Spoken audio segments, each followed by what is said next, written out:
Высланы мы были в Узбекистан, называется Голодная степь, Мирзачульский район. Умирали семьями, умирали, малярии болели. Жили не очень хорошо, но знали, что у нас есть родственник, дядя. А дядя жил во Фрунзе.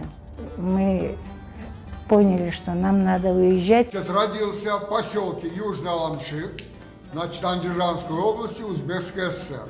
Я оказался в Киргизии из-за того, что поступил в 1969 году во Фрунзенский политехнический институт. Я являюсь одним из первых строителей БАМа. Бабам родился 8 апреля 30 года в Карасу-Базарском районе, село Аккая. Аккая называется, Белая скала, знаменитая скала. А нам родилась тоже в Карасу-Базарском районе Тобен Сарай Коинда. 18 мая 1944 году они были депортированы в Мариэль.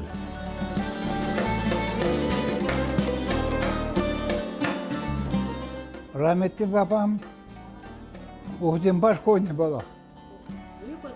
Büyük.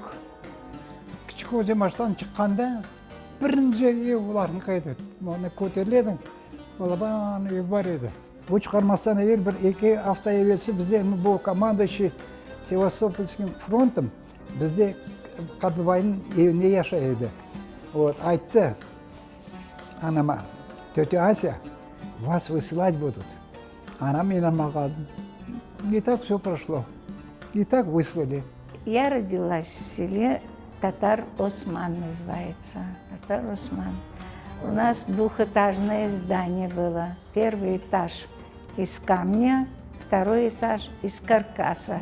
1944 год нас выселяли из нашего поселка. Вот. Я должна была идти в школу 1 сентября.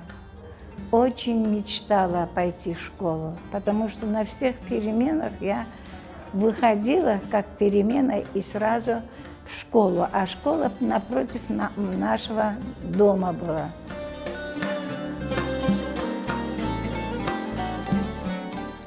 Обязательно на Ошном базаре были татары из Ташкента. Они все, вот если папа узнал, что они все у нас были, у нас всегда был стол, всегда они, вот эти разговоры, всегда он кого-то приведет. У нас всегда очень гостеприимная была такая семья.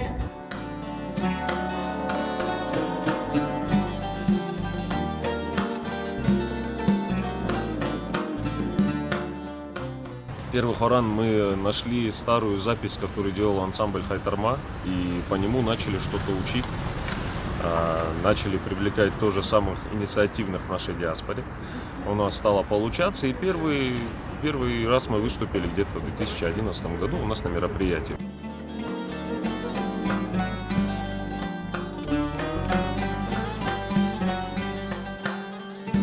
Байрак күнін проводили. Мы чебурек күнін организовывали на природе. Мы на врез. 18 мая это очень такая традиция, которой, наверное, очень много лет, да, десятилетия. 18 мая мы на Алартинском кладбище собираемся. Наш народ очень трудолюбивый и при этом все образованные. Вот это и есть большой, огромный фундамент для не существования, а для достойной жизни в любом месте, где бы ни находился. А в Кыргызстане наши, в принципе, довольно-таки неплохо живут. И с Крымом, конечно, связь у нас, да, есть.